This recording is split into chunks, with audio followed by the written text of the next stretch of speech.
Welcome back to the Gut Girls podcast. Today we are going to dive right in to a topic that affects so many people: mood, anxiety, antidepressants, and the role your gut plays in all of those things. Yeah, this is a huge one today. We are going to dive into where serotonin is actually made in the body, and what things can cause it to go off track, and then how we see those imbalances show up right inside the gut. Right, because honestly, so many of us think that serotonin is a brain chemical, but actually, for the Gut Girls, spoiler alert, most of it is made in our gut. That's right. Are you ready for this? About 90% of your serotonin is produced in the GI tract. So it's not so much in the brain, right? And that means that when we look at a GI map test, which you guys know that we love, we actually get to see clues about how your serotonin system is functioning, which is huge. So let's start by unpacking maybe like what serotonin really does in the body, okay? So why is it so vital for mood, digestion, and even sleep? And then we'll walk through what throws that system off and how the GI map can reveal those patterns. So, Dinah, you know that I love metaphors. So let's think of serotonin as your body's like internal sunshine. It's kind of what helps you feel calm, focused, and emotionally steady. But it also tells your gut when to move food along, help regulate pain, and even influence how deep you can get in your sleep. So when that sunshine dims, it's rarely about just the brain, right? It's actually often telling us that something's off in the GI tract itself. Okay, so let's unpack this a little bit. So, if serotonin is, we'll call it our internal sunshine, let's talk about some of the clouds that block the sunshine. What actually causes the serotonin production to misfire or, to be lacking in production? That's a good way to ask it. So, okay, some big ones that we see on the GI map. The first one I think of would be inflammation. So, when the gut lining is inflamed, you guys have probably heard the term like leaky gut, and I think a lot of people think that's just like, hey, that's a food sensitivity that you may have. But when the gut lining is inflamed, think food sensitivities, yes, but what about infection, or maybe it's inflamed from stress? What happens is it releases cytokines. Okay, that's a powerful word. Those cytokines tell the brain something is wrong. So those signals can actually suppress serotonin activity. So if you've heard the term leaky gut before, you could think, okay, I know my gut lining is inflamed, and now that's affecting the signal to my brain on a regular basis. So the other one I think of is probably low beneficial bacteria or low good bacteria. We all know a probiotic called lactobacillus. You guys are familiar with it, but also think a strain bifidobacterium. That's another one I think of. Those two, so bifidobacterium and lactobacillus, they help convert tryptophan. That's the amino acid precursor to serotonin, and it actually converts it into its active form. So isn't that huge? If you are lacking those two good strains of bacteria, you're not converting tryptophan into its active form. And if those are low on the GI map, that could be like a sign, I would say, that your assembly line workers are calling out sick for the day. So think of it that way. That could be a big deal. Then I think of another one, overgrowths, or some people kind of think of them as imbalances. So this is when we see opportunistic bacteria. I think things like Klebsiella or Enterobacter, you guys may not know those words, and that's totally fine, but just follow me for a second. If those opportunistic bacteria are high, those are guys that should not be high, they can steal nutrients or create toxins that actually interfere with the neurotransmitter balance. So clients can often report things like brain fog, irritability, or that wired but tired feeling, which y'all know is very common, okay? And then I think of like poor digestion or low stomach acid. You guys have heard us talk about low stomach acid before. When you don't have the proper breakdown of macronutrients like protein, you don't get enough tryptophan in the first place. So this is huge. You guys know we love talking about protein. So it's not just about the bacteria. It starts all the way at the top and how you actually digest your food. Isn't that huge? Yeah, so, okay. You used a lot of words there. There was a lot that we could really kind of unpack as far as, the overgrowth. You talked about some of the bacteria that we see. But really, when it comes down to it, you're telling us that the gut's ecosystem, that a lot of like what we see kind of on the GI map, some of these imbalances and things. So when that is off, this serotonin production, it's like it literally just can't keep up, right? This factory of I'm going to use air quotes, factory can't keep up. Even if our brain is asking for more serotonin, our gut is not in that kind of position to be able to handle that. Is that what you're saying? Yeah, actually, I love, Diana, how you bring everything back to earth. Sometimes I get caught up in the science of it and the markers on the GI map, but you're exactly right. You can think of it like your gut is sending the raw materials up to your brain every single day. But if the supply chain is broken, inflammation, poor digestion, think of those missing nutrients I mentioned, you just can't make enough serotonin to stay steady. So you're spot on. Yeah, so, kind of bringing this back to, our listeners and some of our clients, a lot of them actually come to us taking these SSRIs, and this explains a little bit more about why they feel stuck. They're basically not fixing the factory in the gut, right? I mean, they're not fixing the production and have everything in balance in the gut to be able to actually produce that serotonin. So when they're on those medications, these SSRIs, and they're like, oh my gosh, I just feel stuck, I have to keep taking it, they feel like they can't get off of it, this is kind of starting to explain that, right? Yeah, so this becomes the missing piece, like you said, for so many people, that when we repair the gut and we restore those good bacteria, we calm the inflammation. I think of replenishing the gut lining, the mucus, the healthy mucus lining in the gut. That internal sunshine starts to come back. And doesn't that feel good? That's when people notice calmer moods, less anxiety, and better sleep. So sometimes they just miss the gut piece to their mood. It's so interesting. And I love that this provides some hope for some of our listeners that maybe are like, okay, this is me. I've been on this SSRI for such a long time, feeling depressed, still feeling anxious. And, one of the things that I talked to you about in my journey when I first started was, we talked about, many episodes ago about my mom passing away and some of the hardships and things that I've been through in my life. But what was so interesting is I felt more depressed when I came to you with all of my gut problems than I really even did, when I was going through kind of the initial grieving stage of losing my mom. And so it's so interesting to me that depressed feeling was kind of coming more from the gut, right? I mean, it's so interesting, really kind of pulling all that together now. So if that's you and you're listening, you're not broken. Your body just needs better communication between the gut and the brain. That gut brain axis is that connection is truly could be the missing piece.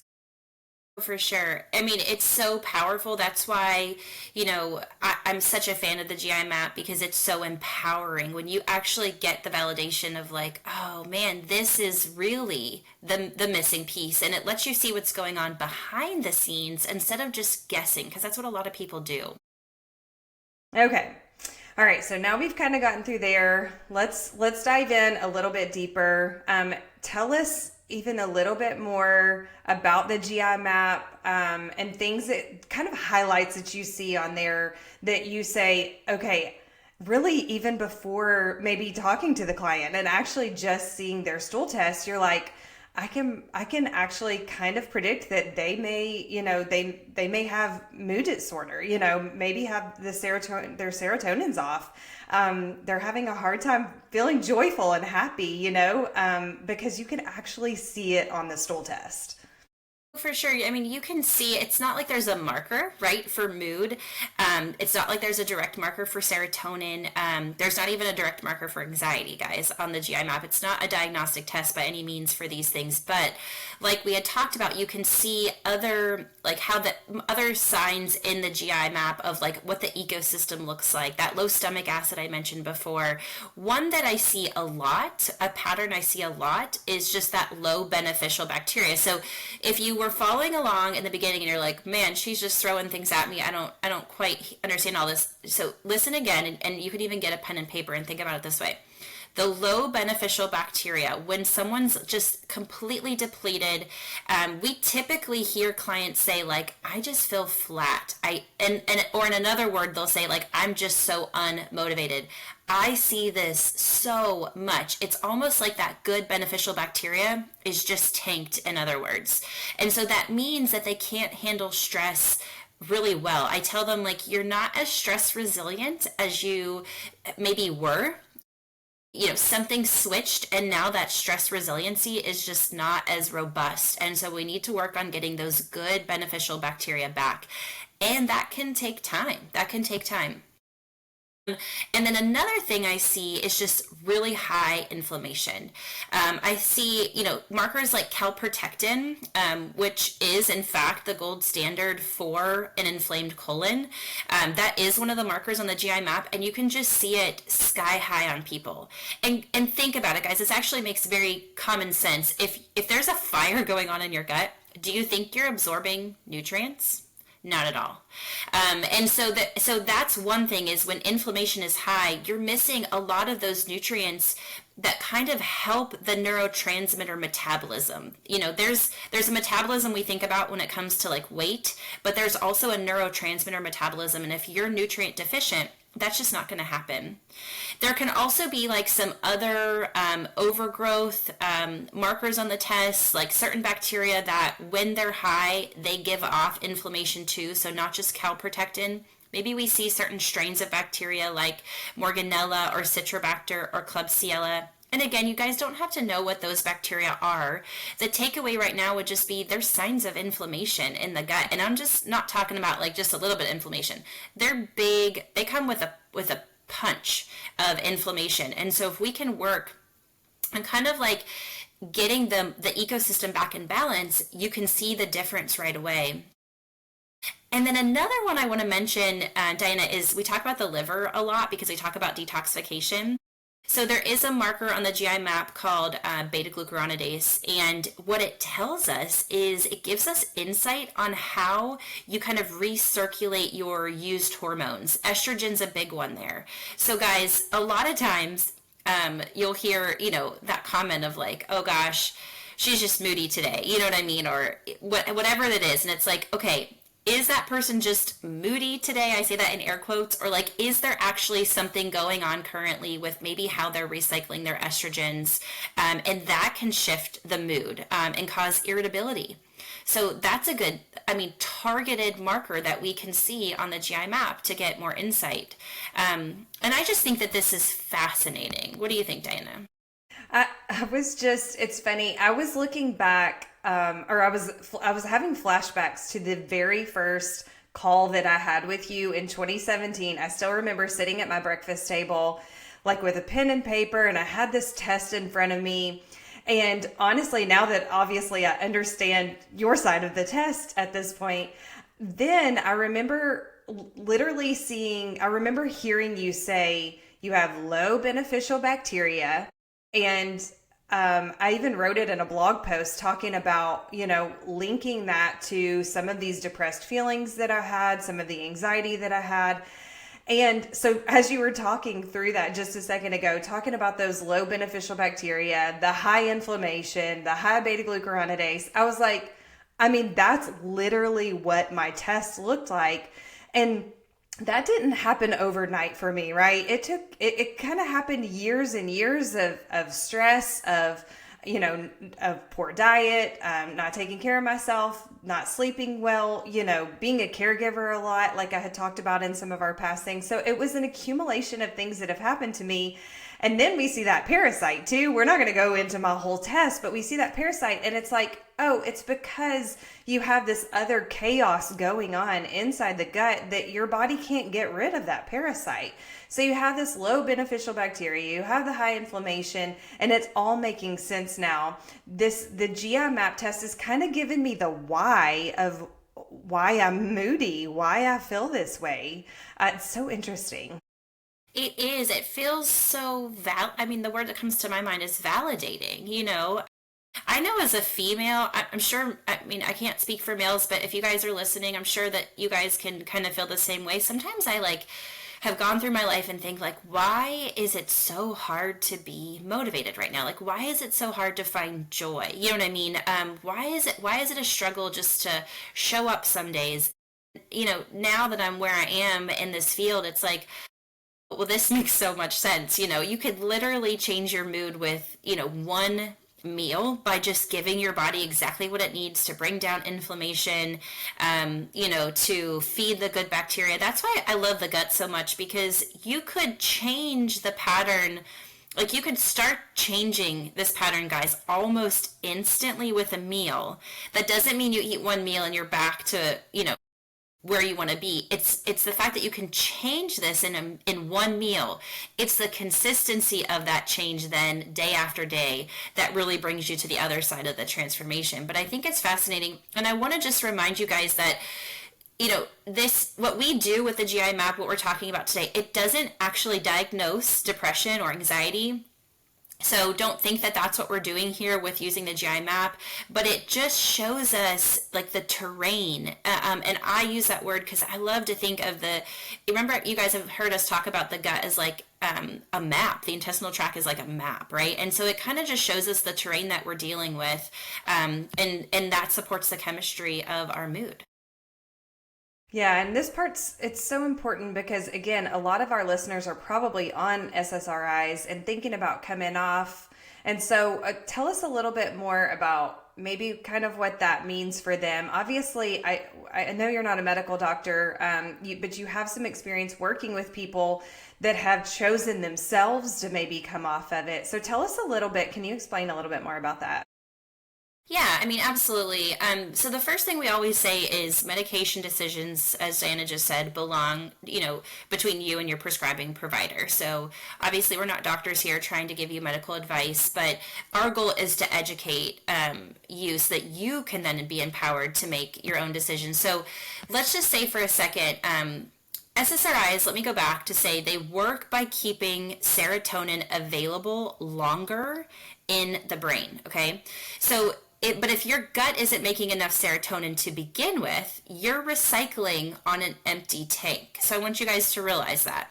So this is why some people will say, like, I feel better for a while, you know, but then I plateau, or they notice that their anxiety or digestion can kind of just feel off. I think that's kind of what you're talking about, right, Diana? Yeah, I mean, it's kind of starting to make more sense. And so the gut kind of sets what we'll call it maybe like the thermostat. You love a metaphor. So it kind of sets the thermostat.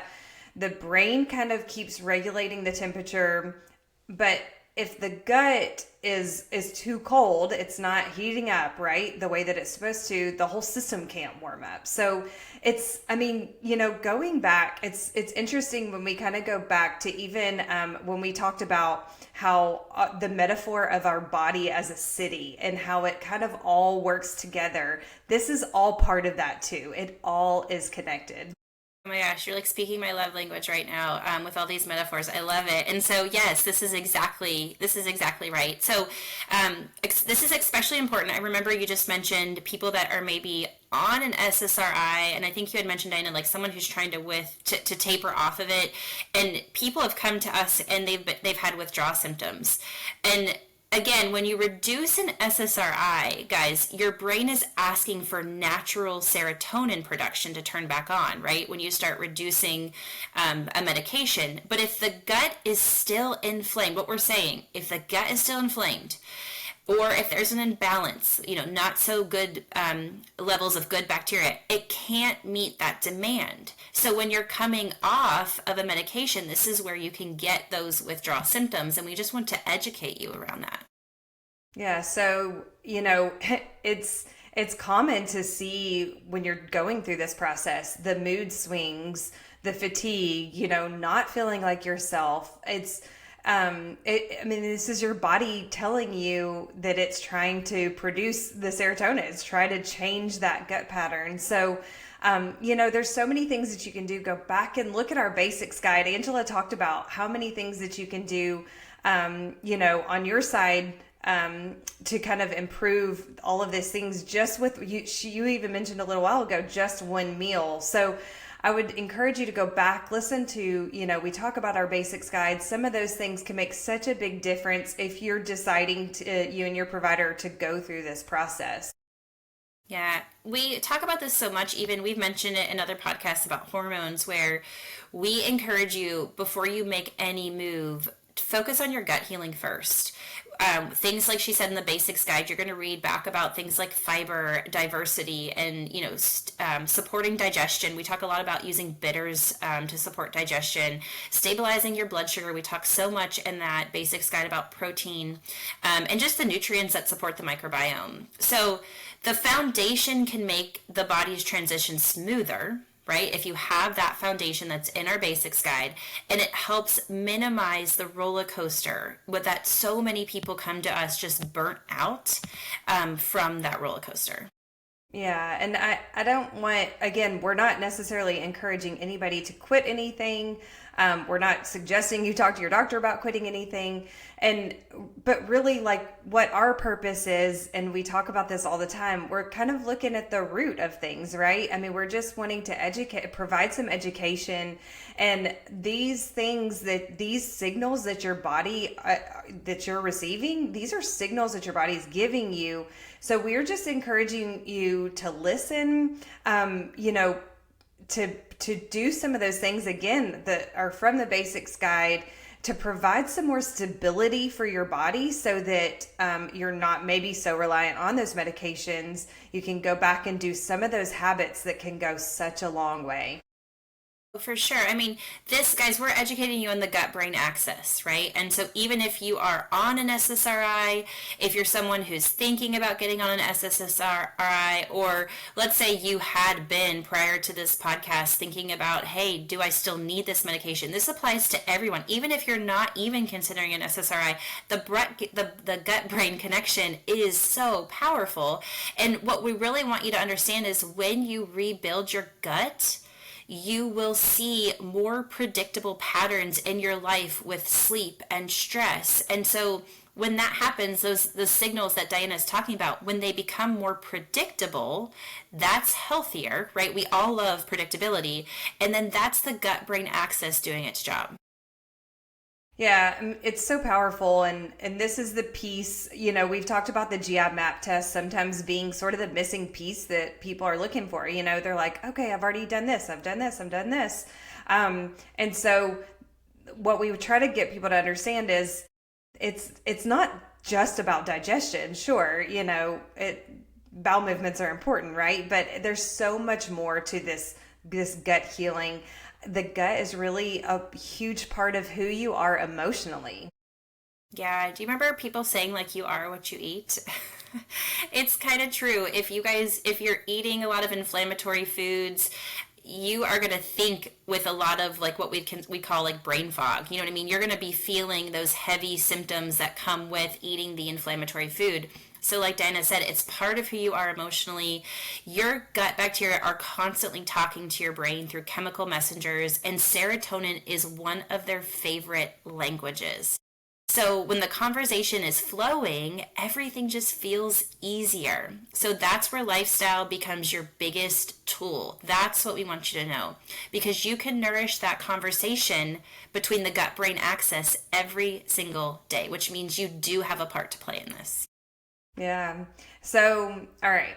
We've talked a lot about the science. You know me. I'm like, all right, let's give our listeners something tangible they can take home with them. If this is you're on an SSRI, or maybe you've decided to come off, or wherever you are kind of in your journey, I really want, and you're like, man, this serotonin, I have read about that. What exactly does that mean? How can I improve mine? What does that look like for my gut?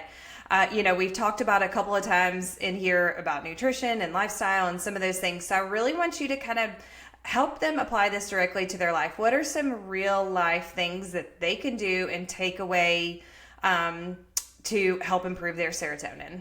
Yeah. Okay. So again, have your pen and paper out. Guys, I want you to start with breakfast. I want you to get protein within an hour of waking up. Something with at least, I'd say 20 grams. That gives you the amino acid tryptophan that your body turns into serotonin. So breakfast, protein, highlight that, and at least 20 grams. And if you're just like, what's 20 grams? That's where Diana and I talk to you in our nutrition guide and the basics guide about using your hand. So it'd be a palm size of protein roughly with your breakfast. The next thing I'd want you to focus on is diversity. So aim for, I say like 25 plus different plants each week. And that might sound super overwhelming. So put that number down. And then maybe for you, it's just starting with like one or two, because maybe right now you're not eating any.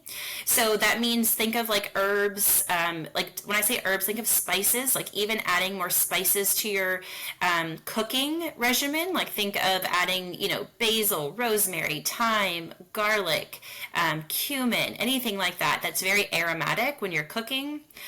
Think of fruits, think of the berries, all the different colors of the fruits, the deep purples and reds. Think of nuts and seeds. Think of color in your vegetables when you're eating, like eating the rainbow. They all count. And fiber diversity feeds your good bacteria. And then remember, that helps produce the short chain fatty acids and serotonin precursors. So that's huge right there. So think, again, different variety of plants, eating the rainbow, and aromatic spices. Another one would be bitters. So you guys might be asking, like, what are bitters? They are your digestive spark plug, I call them. So you can use things like a few leaves of arugula in a meal. Think of a squeeze of lemon. Think of, I would say, like apple cider vinegar before meals. That's a great one. Those basically tell your gut, like, hey, it's time to digest, and it wakes up that vagus nerve connection.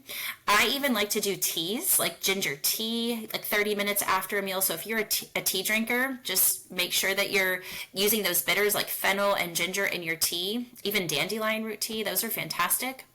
Think of stabilizing your blood sugar, guys. We've talked about protein, but that roller coaster blood sugar like mimics anxiety. I have seen people literally lose the ability to think and concentrate and show up in life when their blood sugar is all over the place.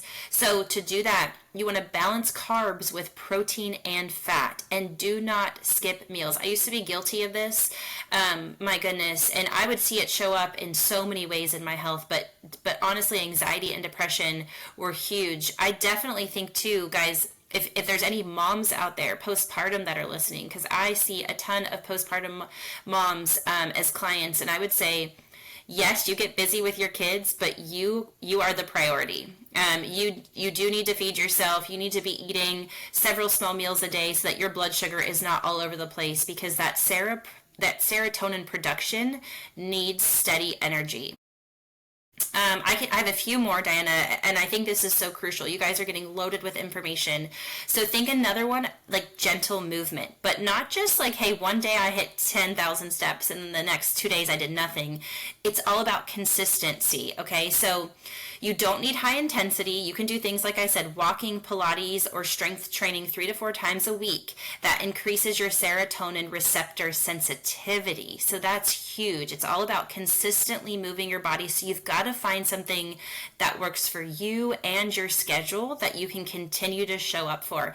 I had someone say to me just the other day, begin as you wish to continue. So what that means is if I hit it hard at the gym, I'm like, oh, turning over a new leaf. I'm going to go hard, I'm making a new me. This is what people do every, January 1st.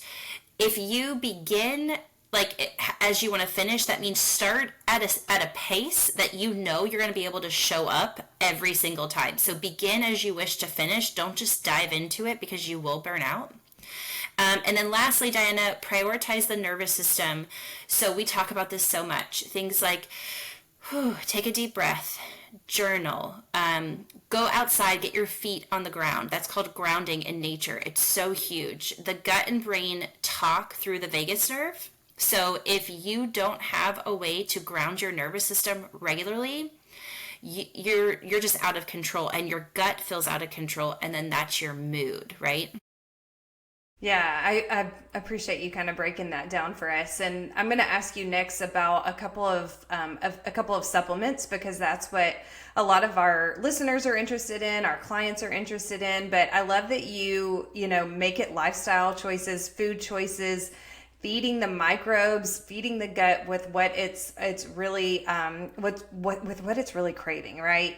And you know, this doesn't happen overnight. It could take a couple of weeks, it could take a couple of months. Our nervous system takes a lot of time to kind of improve the mood. I mean, there's so many things that we really need to do to get to the point where we can really do that. And we see this inside our membership, where sometimes when people start tracking, they're using these different tools, they're maybe adding some magnesium in, we start to see their resilience grow. They start to, you know, come back to us and say, hey, you know, I'm not feeling as moody, I don't feel as anxious. It's so fun and great and wonderful to hear people say that, because you know, I've even said it before, I feel like I was always kind of on edge, and you know, I probably yelled at my kids more, and you know, I mean, some of those kind of natural things. But I feel like I can tame it a little bit more, and it's not necessarily just because my mood's just better today. It's because I've really worked hard at trying to improve my overall gut health. And so it's these tiny little rhythms that we teach our gut. We teach that gut brain connection to kind of communicate again. And it's not about perfection, it's about the consistency of it. And so I do want to, just because I know so many people are interested in supplementation, and you know, but we want to harp on the foundation right first. But these supplements can fill in some of the gaps. So there's a couple of different supplements that we really like that can kind of help during this process, right, as they're making those lifestyle changes. So if you would tell us a little bit about some of those examples that can be, you know, just supported during that time. Yeah, so I mean, I think of there's so many supplements on the market, right? I think of something that comes to mind would be a supplement that has a good, strong complex of methylated B vitamins, because as we talked about protein, right? And where do you get B vitamins from? One of the best areas to get it from with food is B vitamins. So you'll see that in supplementation too. You know, we've used before, it's Designs for Health. They have a product called Mood Stasis. And I'm saying this also with, you know, I want to make sure that when I'm saying this, that you guys aren't thinking like, oh, I can just jump off my SSRI right now and get on this, because that's not the case. You heard us say that it's definitely a process that you have to go through with your, you know, the prescribing doctor who put you on it. But if someone is looking for like, hey, what should I be looking for in these supplements? The mood stasis is an example. So it does have saffron, and there's a lot of research around saffron, and then that combination of like the methylated B vitamins to support serotonin metabolism, and that helps give like a mental, you know, a positive mental outlook. So I think of something like that. I've also consider, I think Designs for Health has another one called Catacolicom, which can be a mouthful, but that's like a different approach. So then you'll find different supplementation out there, and that one includes the word adaptogens. You guys may have heard these before. Adaptogens are like ashwagandha, rhodiola, echinacea, so those types of things. So when we're talking about adaptogens, the Catacolicom particularly has a blend of ashwagandha and lemon balm, which I do like because that helps balance, you know, cortisol, and catecholamines, which obviously influence stress and how the gut responds to stress. And so there's a lot of, so I think my takeaway is there's a lot of, you know, things on the market that you want to work with a coach or a professional, because each of these affect a little bit differently. Like when I say the Catacolicom, Diana, I think of like more gut motility because of the adaptogens and the lemon balm. And so maybe if you're someone that's struggling with, remember the gut brain axis is real. So if you're someone that's struggling with, let's say, depression and constipation, like maybe something like that could be fantastic, right? But let's say that you have no issues with, bowel movements, and you're just someone that's struggling with a little bit of depression or anxiety. That mood stasis could be an option, but it's finding out really what you need, like your individual needs and demands on the body. So all these again are really best under professional guidance with a coach or a practitioner. But it definitely can, these types of supplements can work to support the adrenals and the nervous system, and that we mentioned earlier, like that wired but tired feeling that a lot of people do report to us.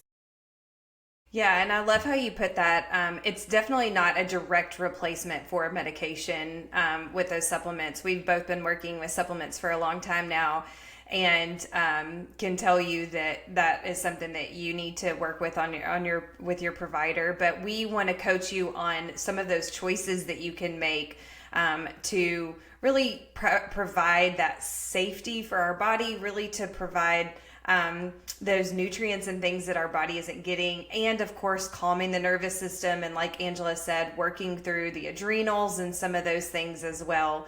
So I really want to kind of go back again, and if somebody's listening and wondering, how do I know what's going on with my gut? What I feel like I'm on the SSRI. I feel like I'm, moody all the time. So Angela, what do I do? It's a great question. My answer is going to be your GI map is the roadmap. It shows you whether your bacteria are balanced, if inflammation is present, if detox and serotonin pathways are being supported, and if your gut lining is strong enough to keep that gut-brain conversation flowing. So the GI map is your roadmap, and that's where you want to begin. And so, Diana, you can probably tell them how to connect with us and get their GI map.